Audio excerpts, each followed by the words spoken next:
நான் படுக்கையில் கிடக்கிறேன். என்னுடைய பிள்ளைகள், சகோதரர்கள், சகோதரிகள் அனைவரும் என்னருகில் கவலை தோய்ந்த முகத்துடன் அமர்ந்திருக்கின்றனர்.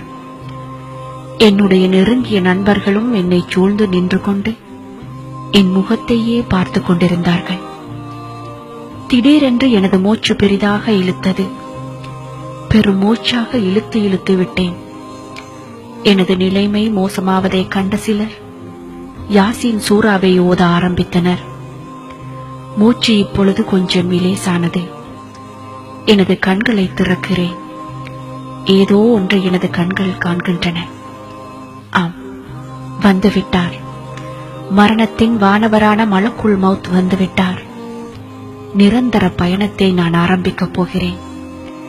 எனது வாய் திறந்தது. என் சகோதரன் சில துளிகள் தண்ணீரை எனது வாயில் ஊற்றுகிறான். அது அநேகமாக சம்சம் தண்ணீராக இருக்கும். மரண தருவாயில் எனது வாயில் ஊற்ற வேண்டும் என்பதற்காக நான் அதனை பாதுகாத்து வைத்திருந்தேன்.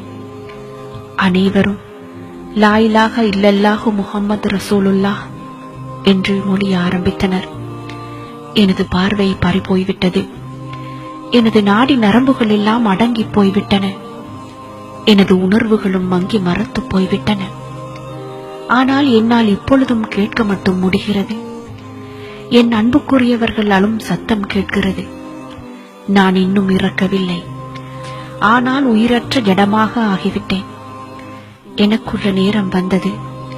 ஒரு நிமிடம் முந்தவும் இல்லை, பிந்தவும் இல்லை. காத்திருந்த மலக்குள் மௌத் அவரது கடமையை செய்ய ஆரம்பித்தார். விசுக்கென்று என் உயிரை பிடுங்கினார். என் உடல் சட்டென்று குலுங்கி அடங்கியது. அவ்வளவுதான், எல்லாம் முடிந்துவிட்டது. நான் இவ்வுலகை விட்டு பிரிந்து விட்டேன். என்னை வழி அனுப்பி வைப்பதற்குள்ள ஏற்பாடுகள் ஆரம்பமாகின. நான் மாடாய் உழைத்து சேர்த்த சொத்துக்கள், வங்கி தொகைகள், அனுபவித்த விலை உயர்ந்த கார்கள், வாழ்நாள் முழுவதும் நான் சேகரித்த எனது தொடர்புகள் அனைத்தும் இனி எனக்கு எந்த பயனையும் அளிக்கப் போவதில்லை. இனி எனது அடையாளம் என் கப்ரு மட்டும்தான். எனது பெயரும் மாற்றப்பட்டு விட்டது. என் பெற்றோர் பல நாட்கள் ஆலோசனை செய்து தேர்ந்தெடுத்த எனது பெயர், அவர்கள் வாயால் கூவி கூவி அழைத்து மகிழ்ந்த அந்த பெயர் மாற்றப்பட்டு விட்டது. இப்பொழுது எனது பெயர் ஜனாசா, அதாவது இறந்த உடல். எனக்கு நெருங்கியவர்கள் எனது கபரை வெட்டுவதற்கான ஏற்பாடுகளில் இறங்கியுள்ளார்கள். ஜனாசாவை நீண்ட நேரம் வீட்டுக்குள் வைக்கக்கூடாதாம். அவர்களுக்குள் பேசிக் கொள்கின்றனர். என்னை இப்பொழுது நீண்ட நேரம் வைத்துக் கொள்ள அனுமதி இல்லாத இந்த வீட்டை நான் தான் கட்டினேன். பல கனவுகளுடன் பார்த்து பார்த்து லட்சக்கணக்கில் செலவு செய்து கட்டினேன். என்னை குளிப்பாட்ட ஏற்பாடு நடக்கிறது. நான் வீட்டுக்கு வெளியே குளிப்பாட்டுவதற்காக எடுத்துச் செல்லப்படுகிறேன்.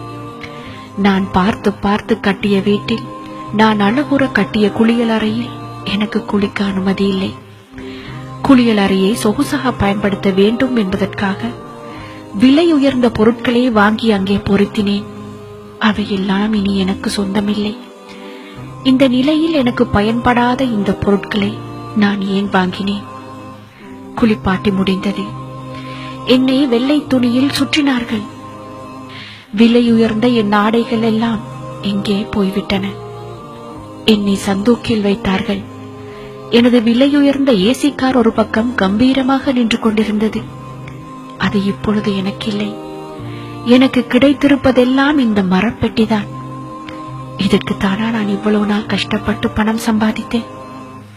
இப்பொழுது எந்த பயனும் தராத இந்த பணத்தை சம்பாதிப்பதற்குத்தான் நான் எத்தனை பொய்கள் சொன்னேன். எல்லாம் வீணாக போய்விட்டது.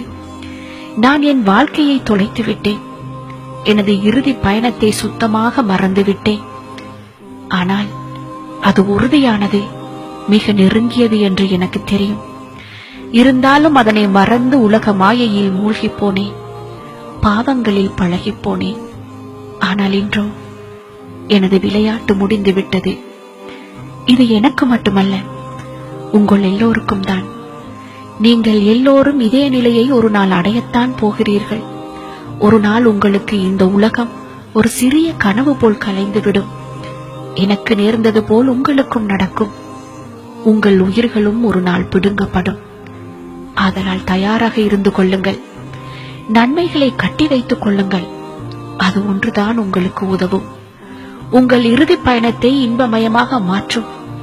மறுமை வாழ்வை மகிழ்ச்சிகரமாக மாற்றும். மரணத்தை மறவாதீர்கள். அது நிச்சயம் வந்தே தீரும். அது உங்களை இதோ நெருங்கிவிட்டது. ஒவ்வொரு ஆத்மாவும் மரணத்தை சுகித்தே ஆக வேண்டும். அன்றியும் இறுதி தீர்ப்பு நாளில்தான் உங்கள் செய்கைகளுக்குரிய பிரதிபலன்கள் முழுமையாக கொடுக்கப்படும்.